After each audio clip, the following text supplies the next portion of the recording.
Alright guys, let's get into this thing. So we have the Samsung Chromebook 3.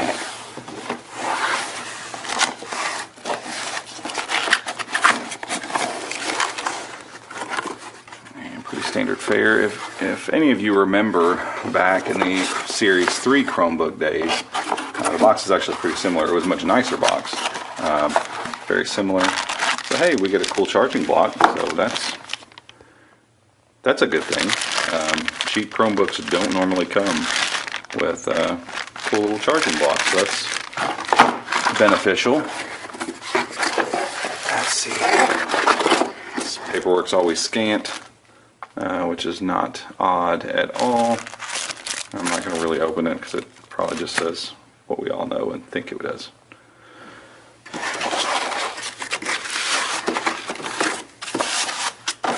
Alright, slide this box out of the way here.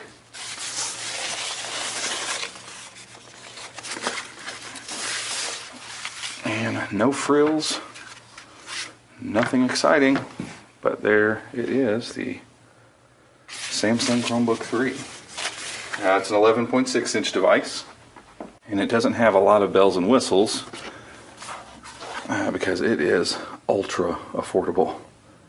So along the side we have a USB, looks like 2.0, very small power jack, full-size HDMI, micro SD card slot. Across the front, really nothing. Across the side, we have the headphone microphone jack, and then we have another USB. What looks, they're not saying super speed, so it looks like they're 2.0 ports. Just a little bit of a bummer, but again, this thing gets a pass on just about any feature because I just bought it for $160, and it's going to go down even lesser than that for Black Friday. As you can see, it's already starting to pick up some fingerprints. There's a slight texture to the top, so I can get in there. So it doesn't feel terrible. Chrome logo is super duper shiny, which is odd. But no fans across the bottom. Obviously, this is a Braswell 3050 processor, 2 gigs internally, and we have downward firing speakers and feet down here. So nothing really exemplary or crazy with this guy. It's pretty straightforward stuff. Well, that's interesting plasticking there.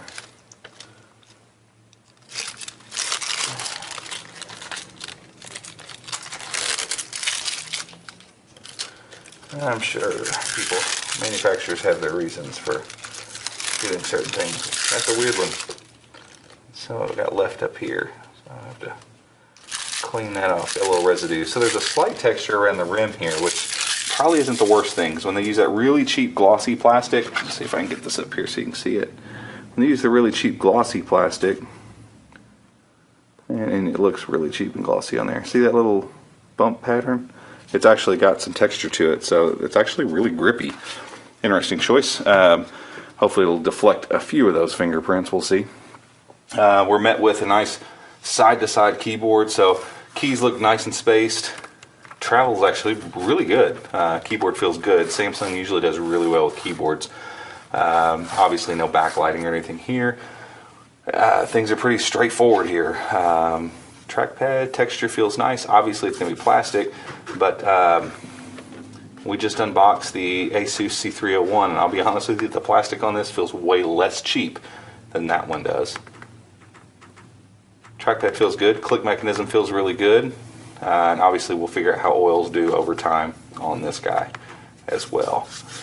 Because keep in mind here, guys, it's probably not going to power on for me just yet. Keep in mind, this thing is 160, probably going to be marked down into the 120 range for Black Friday. It is aimed at students, and it has a couple cool features that come along with it. One is spill resistance and drop resistance, and so while it's not just specifically an education device, this one is going to be able to take a beating. So in that just over $100 category, this becomes almost a truly disposable computing device. Whereas if you handed it to a kid and it got beat up a little bit, you can just kind of shrug your shoulders and move on because it's not that bad.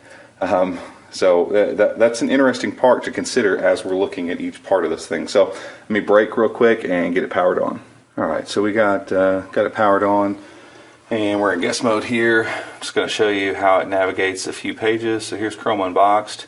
We have a lot of media on our page, and especially on the home page, there's a lot of stuff that loads in. Did so decently well. So here's The Verge, which is usually a really heavy site, and it's rendering all that okay.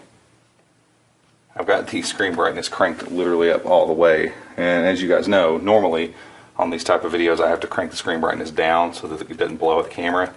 So there's half, and it looks okay on the camera, and it's passable maybe, and I'm off angle, so that does not help at all.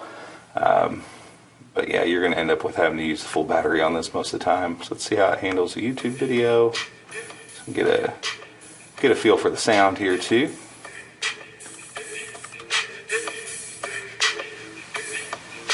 MKBHD's Pixel review.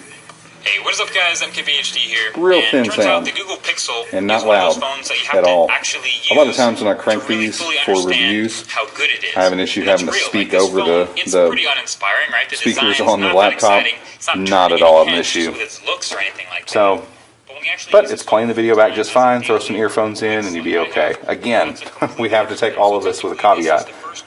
So let's leave this running. Openly putting another manufacturer's logo on it this time. Let's leave it running like this. By Huawei, by HTC, And by scroll Samsung around just a little bit. This That's is doing okay. the Pixel phone by Google. So you've got a Google logo on the back, and it's made by Google, which is great. I respect that. But Jumping a little bit, not super duper smooth. And you can kind of tell it has that HTC general not design terrible. language. Those speakers are pretty terrible. And this screen, guys, is one of those old TN panels. So think Acer C720. Off angle, it looks pretty horrendous. So if we bend this forward, you see it just like goes negative and gets all nasty. And same thing's going to happen if we go backwards. And when we come off angle, we get really washed out. So you lose a lot of brightness as well when you come off angle. Try to get that back to where we were so that it looks at least the best it can on camera. And last but not least, we'll run a quick Octane. Input methods feel good so far though. Trackpad feels great, track's really good, keyboard feels great. So those are important things, and on a cheap Chromebook, and we're talking cheap here, that's something to remember. Because ultimately this is likely going to fall in kids or students' hands, and writing papers and that kind of stuff is what they do a lot of. And it gets around the internet just fine, honestly. It's doing okay. We'll see how this Octane runs. Alright, just shy of 7100, which is about what I expected. To put that in perspective, that's on the low end of what you can buy today across the board. And even some of the older Chromebooks with ARM processors were getting around that score. So a Series 3 Chromebook, I bet, would get close to 7,000 right now. So not going to be a speed demon and not going to blow anybody away with its performance. However, I keep saying this, but that's not what you're buying this device for. This is for a child or maybe an older relative that just needs something to hop on Facebook or Google something here and there, and just needs a quick device that you don't have to really worry about whatsoever. And so the good thing is it's still running Chrome OS, so it's secure, it's going to be safe, it's going to run, it's going to work, it's going to do what it needs to do. It's just not going to do it really fast, and the screen isn't going to look the best. However, those things are easy to overlook whenever you talk about a sub $150 price tag possibly coming up in the next few weeks if you're watching this before Black Friday in 2016. So that's all for the unboxing here. I'll spend some time with this thing and probably actually let my kids maybe play with it just a little bit and see what they think, how they like it. I have a 6-year-old daughter. And there's an update to Chrome OS, so it looks like it was running a little bit of an older build possibly. So that some things could get a little bit better. Obviously, an update's not going to fix the screen or the speakers, so those two things are going to be bad no matter what. But input methods are pretty good, and if when sat down and sitting where you can adjust the screen perfectly for your liking, the screen might not be that bad to work on for short periods of time. We'll see. I'll write a few articles on it, do a little bit of work. I probably can't do my normal work on it, but I'll get some impressions together and we'll do a quick review of this device so that you can see maybe this could be a device that you buy for yourself or a loved one come this Christmas. So that's all for this one, guys. If you liked it, give it a thumbs up, hit that subscribe button below, and until the next one, we'll see you.